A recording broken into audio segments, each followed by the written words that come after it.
and welcome to Book 101 Review. Book 101 is all about the books that I read for the last 40 years. And today I have my special guest. He's an Australian health and fitness expert specializing in the over 50s and the founder of Active and Ageless Fitness Center. No other than Mr. Heath Jones. Welcome to Book 101, Mr. Heath, and can you please introduce more about yourself? Yeah, thank you, Daniel, and thank you, listeners. My name's Heath. I am from here in Sydney, Australia. I'm a health and fitness expert specializing in older adults. I'm an exercise scientist, spent many years as a registered nurse, also time in the Australian Army. Happy to be here today and talking to you about a passionate subject of mine, which is healthy aging and the books that have also inspired me, and I've learned a lot from myself. Mr. Heath Jones, thank you so much for sharing your knowledge and wisdom to the world. And today let's talk about the new rules of aging well. What inspired you to redefine the rules of aging for today's generation?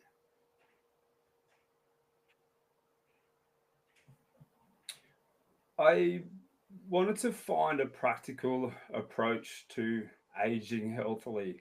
I believe people are generally have a lot more potential than they actually give themselves the credit for, whether it's their mind playing tricks on them, or as we age, we may start to develop a few aches and pains and may start to put on a little bit of weight and whatnot.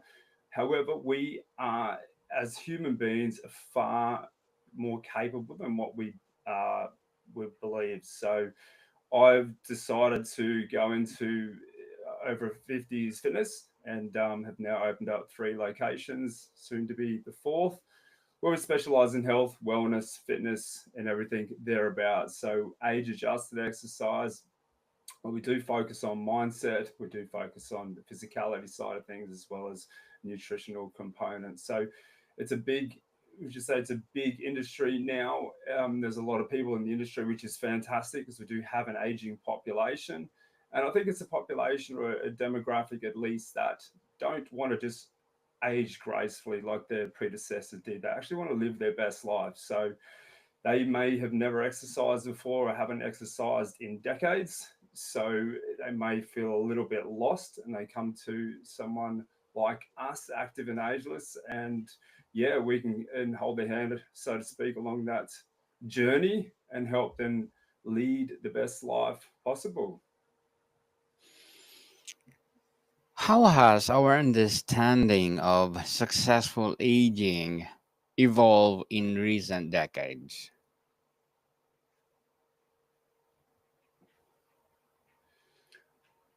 Through education, it's a big part of it. I think now there is a lot of information out there online. It's not always good information. Some of it is well meaning information, but it is, if anything, that we can take some credit for is it is actually allowing people to understand that they can live a lot better, more of an independent life than they previously thought. If they wanted to continue to play golf or tennis or pick up a small child or continue to do, say lifting of heavy items in the garden, they can do that. But to do the things that they want to do for many decades to come, they need to have the physicality, the physical fitness, and the strength to do that. So I think now we're in a position which is great. We've got a better understanding, and people are actually, like I said, they're really shunning the traditional norms of aging.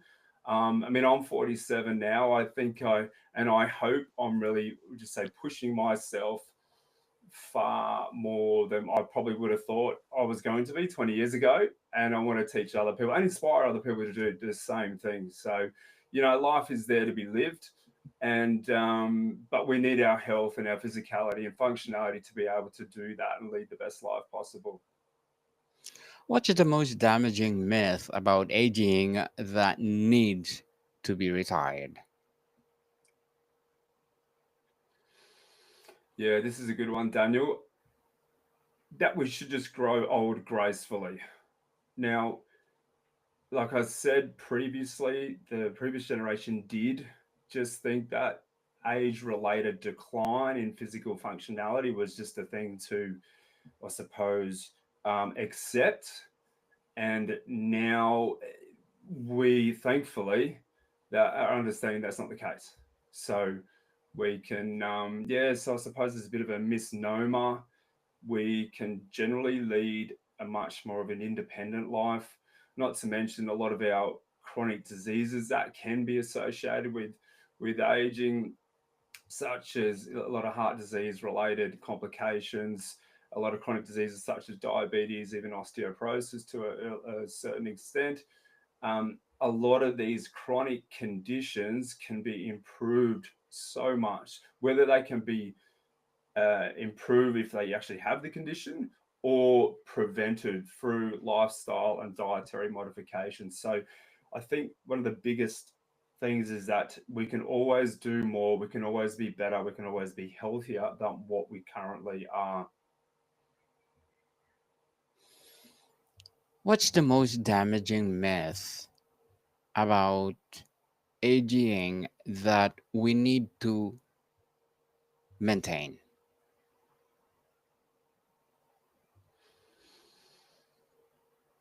The most damaging myth that we shouldn't be exercising We should not to the maintain, I point should where say. we say lifting heavy weights, we should not maintain. If I'm hearing you correctly, a lot of people, I would say 10 years ago, was still under the misconception that lifting weights is not a good thing as we age. They believed it was going to damage their bones, their connective tissue, and essentially lead themselves to an unwanted injury that they may have for many years or decades to come. This is a big thing. I'm a massive proponent of strength training at any age. Now, one thing that I am always promoting and advocating for is that strength training can be done at any age. It doesn't matter if it's, if someone is 60 years of age, is 90 years of age, there's always something that you can do to improve your life by moving better and improving your mobility, improving your strength. So, yeah, that's my probably biggest takeaway is strength training can be done. And there's always something we can do, whether we adjust it for their age or adjust it for their particular, they may have a certain limitation or, certain injuries that we're dealing with. But there is always something a person can do. Mr. Heath, how do you define health span versus lifespan and why does it matter? Yeah, great question. This is something that is talked a lot about nowadays with a lot of the healthy aging and longevity experts. So, lifespan is essentially how long a person should live for. Health span is the amount of years that they live for without a certain level of disability. So, what we're trying to do now is lifespan will increase quite a bit with regular activity and regular physical activity and adequate nutrition, but we're trying to increase more so that health span. So that's your good years.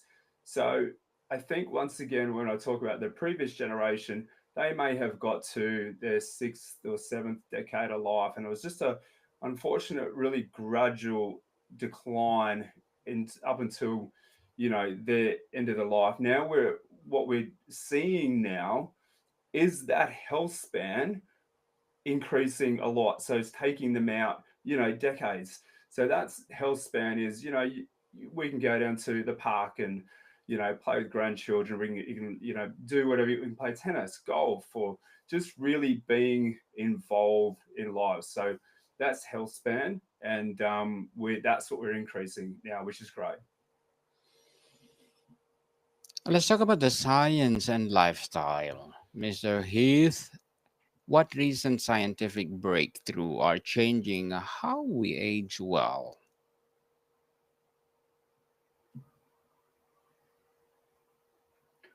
What scientific breakthrough? I think it's probably the combination of a few different things instead of one particular aspect of healthy aging where we focus on, say, exercise or nutrition. It's the combination of those. So, for example, there's no point, no, there is a point. If we are looking at one particular, someone could be extremely fit, active, and so forth every day, doing the right amount of exercise, strength training, cardiovascular training, flexibility, and whatnot. However, if their diet isn't in check and they're eating a lot of processed foods, they're eating a lot of sugars or carbohydrates, um, it's really hard to kind of get that overall whole encompassing benefits to your life. Not to mention, it's we've talked a lot about the nutritional side of things, the activity or the exercise side of things. We also want to focus on the mental health. So this is a big proponent of what I'm a big proponent of. This is that as we age, we need to have the feeling of being connected. Now, that feeling of connectedness can give us purpose, and that in itself can help us want to live longer. So and live better. So I think scientifically, it's the myriad or the triad of good health. A triad is mental health, the physical health, and the nutritional component. Live better and longer. That's awesome advocacy, Mr. Heath. And how much of aging is genetically determined versus lifestyle controlled?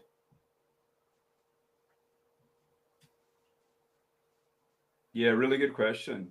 There's been a few research studies in the past few years which have focused on twins, and obviously the both same genetics.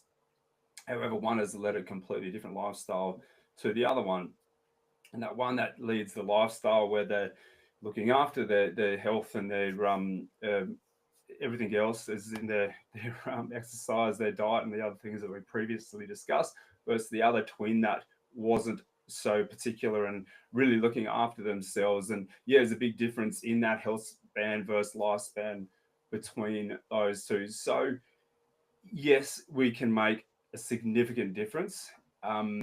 There is certain predisposed genetic factors that will come into play. However, they're saying now 80 to 90% of our current physicality and current state of health is attributed to what we put in our mouth, what we have in our mind, and how we move our body.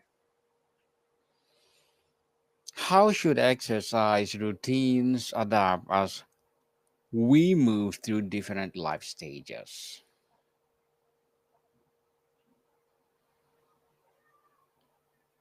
Yeah, really good question. So there is there is different ages and stages of what you should prescribe to an exercise program for someone who is 80, 90 years of age. I don't expect them to go out there and do some powerlifting or run a marathon in a record time.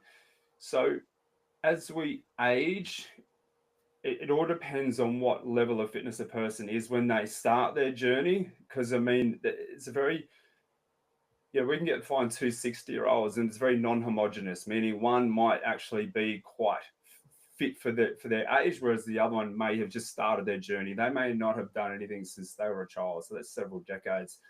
So as we age, it's really important that we cover off on a few of the pillars of fitness instead of just concentrating on strength or just on cardiovascular fitness. We're doing all of it. So strength training 2 to 3 times a week, cardiovascular fitness a couple of times a week. That's to the point that getting your heart rate up to the point and your breathing rate up to the point where you can't hold a conversation. And also once, if not twice a week, focusing on flexibility and mobility. So we're trying to train people in a way that you're training them for the activities of life. So once again, we're not training for a specific event. We're not training someone to go out there and be a bodybuilder or a whatever it may be, a professional swimmer or something like that. We're training them for life. So you need to cover off on all the aspects of fitness, such as strength, cardiovascular fitness, and flexibility. Mr. Heath, what's your take on supplements or emerging therapies for longevity? Yeah, sure.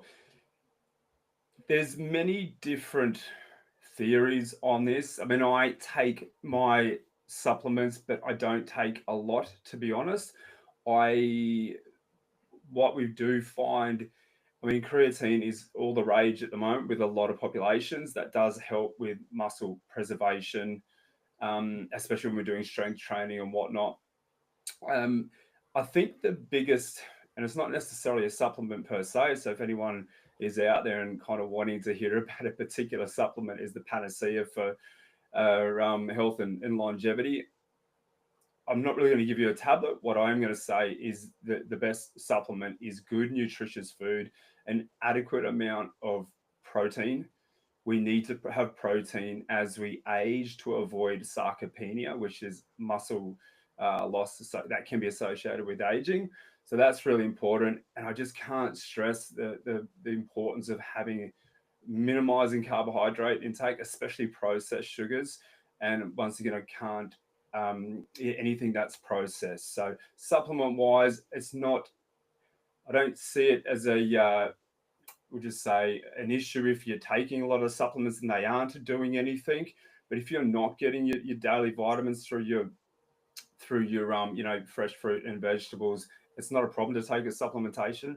But do you need it? Well, that's up to you and up to the person. So it'd be really good to get a complete blood profiling and paddling to see if there's any particular deficiencies that you have, and if you do, well, then you can supplement it. But if I have to say there's one, it is protein, because a lot of people don't have an adequate amount of protein, or they do, they have an adequate amount of protein, but they get it from sources that's probably not really metabolized that well in the body, which is really important. Mr. Heath, as a founder, or yes, as Australian Health Fitness, as well as the founder of active and ageless fitness centers, what are your short-term and long-term goals? As in my personal goals or goals with the business? Both, both, Mister. Yeah, great. With my personal goals, like I said to you before, I'm 47 now. I want to increase or have my health span last as long as possible. What I do now, I do probably a lot of extreme activities myself. I still rock climb, I surf big waves, I still do boxing, I jump in the ring. I want to be able to do those for many years to come. So everything I do on a daily basis prepares me for being able to do those activities. So I want to live my best life. I want to live my healthiest life. So it's not just the physicality side of things, but it's nutritional component. I want to be as connected as I possibly can, and I want to give back. Hopefully I can inspire people and empower people. It's one of the reasons why I started Active and Ageless. I want people to know, not to think, to know that they are better and more capable than what they are. So with Active and Ageless, we are opening a couple of more gyms in the next few years, and I want to keep growing our membership base. I love what I do. We're increasingly doing more events around healthy aging and longevity, and our members absolutely love it. They're all go getters, and that's why they've joined with us. They didn't want to go to a normal gym where they felt intimidated, or the exercises may not have suited them. So yeah, the more people we help, the better. Whether that's online or through doing talks with people like yourself, Daniel, or through our gyms and our network. Good luck to your goals, Mr. Heath, and looking forward for more success. What will be your piece of advice for those people out there want to be like you?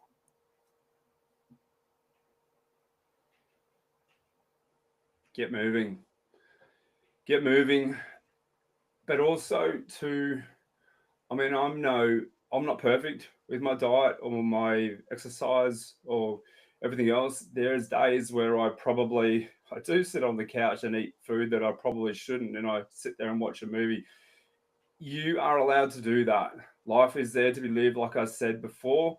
But I think it's really important that we do create these really good habits where 80 to 90% of the time we are sticking to our weekly exercise routine. 80 to 90% of the time we are sticking to our weekly diet plan. We're doing all the right things that we know we need to do. And a lot of healthy aging is actually common sense. A lot of us know what we should and shouldn't do. So try your best to stick to that. Think about your future self. I always say this to people, all well and good right now. You might want to you know, gorge yourself on, packets of chips and chocolates and ice creams and whatnot. And once again, I do that every now and then, but it's just not often. And when I do, it's only a very small percentage of the time. So you need to create these healthy habits if you want to feel better in the future, feel better tomorrow, next week, next month, next year, in 10 years' time. You need to think about that now. So get moving. You are more capable than you think you are. Definitely, and thank you for that advice, Mr. Heath. Move and move and move for our longevity. And can you please recommend a book or books that influence your journey? Yeah, sure. I have many, but a couple of healthy aging books that I've recently finished. One is The New Rules of Aging, which is it's a very practical, it's not too scientific book. It's basically around eating less, moving more, eating smart, eating nutrient dense foods, reducing carbohydrate intake, a lot of things that I've talked about. They have a section in there on fasting, which I'm a big believer in as well. There's different kind of forms of fasting, and you need to choose what suits you, what suits your lifestyle. Reducing daily stress, staying connected, staying hydrated. Hydration helps balance our hormones, balance our blood sugar levels, connectivity, and thinking of aging as more of an opportunity instead of having a negative connotation to aging. We're all going to age, but let's age as best we can. Okay, so there's, like I said, there's plenty of education and information out there nowadays to allow us to do this. So embrace it, embrace each age and stage of your life. Another book I have completed recently was Outlive by Dr. Peter Attia.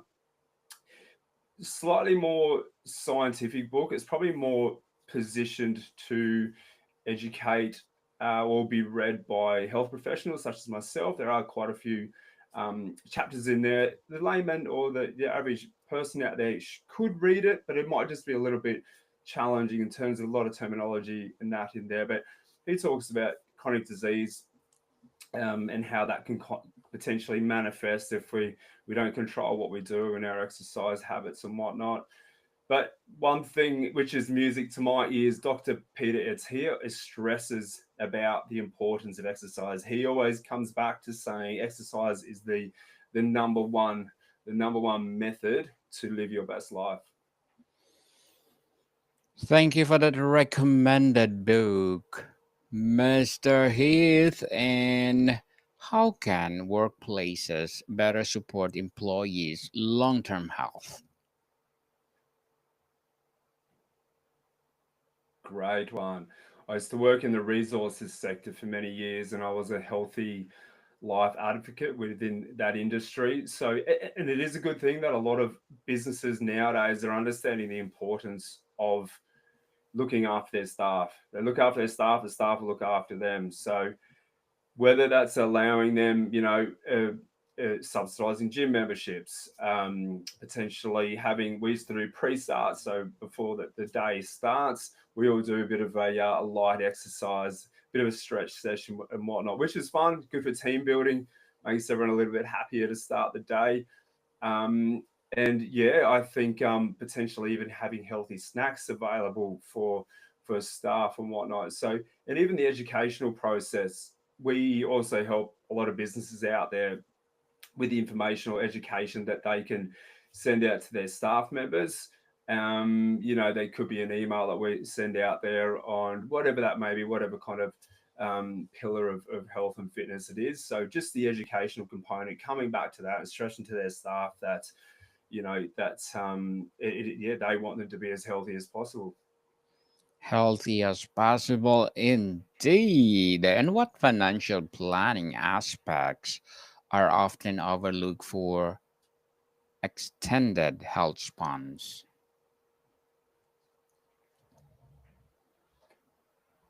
For extended health, what, sorry? For extended health fund For extended health funds, as in spans, private yes, health insurance? yes.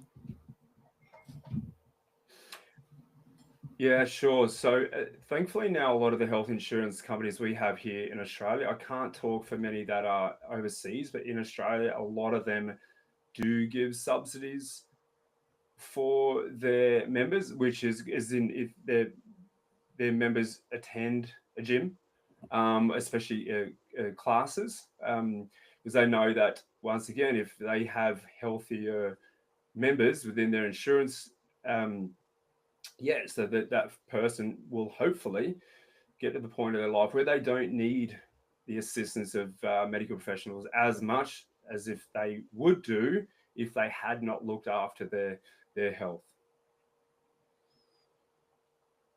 Mr. Heath, what's the first step someone in their 40s or 50s should take to age better?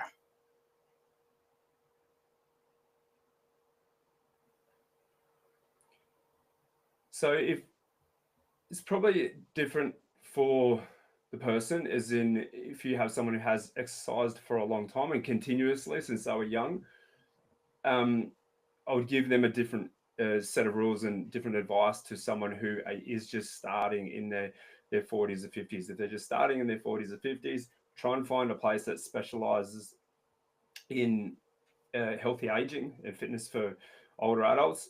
And like I said, it is a good idea to understand a lot more about your diet, whether you need to engage a nutritionist or a dietitian, and learn to, when we talk about the triad of health, which is physical, mental, and the nutritional component, when they do start, they need to understand they need to really be covering off on all of those aspects of it. So, engage in some professionals. Yes, you might spend a bit of money doing it, but I'd prefer to pay now for my health than pay for poor health later.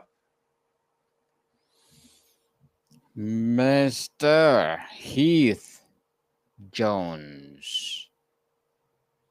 Very well said. And empowering answer.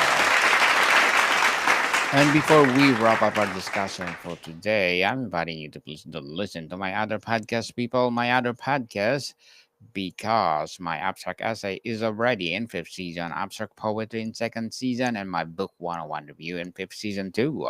Comedy 101 in second season, and my food 101 in fifth season as well. Geography 101 in fourth season, and my baby podcast Law 101 and Mental Health 101. Love letters in third season, and movie 101 review and music 101 in fourth season, and science 101 and sex 101 in its first season. Please listen to them wherever you listen your podcasts. So, Mr. Heath, one if or one of our listeners or viewers just one new rule from your advocacy, what should it be? about fitness, about longevity. Sure. Embracing where you are, whatever age or stage of life you're at, embrace it, enjoy it, and do the best thing you can do for yourself. You need to be your own specialist. You can't outsource your health. So you need to understand about your health. So embrace it. Embrace it, people. The new rules of aging well by Mr. Heath Jones. So, thank you so much for sharing your knowledge and wisdom to the world. So, can you please invite our listeners to support your advocacy, your business, or whatever projects that you're doing right now? Yeah, absolutely. So if you're in Australia, we'd love to, in Sydney or even Brisbane, we'd love to meet you. Come into one of our locations. You can also follow me at Heath Jones 1.618 on Instagram. And yeah, thank you for listening. Yes, people, let's support Mr. Heath Jones because if you support him, for sure, more and more empowering advocacy to come, more and more empowering longevity to come. So, Mr. Heath, thank you so much for your time. Thank you so much, Daniel, and thank you to the listeners. More to come, people. See you soon.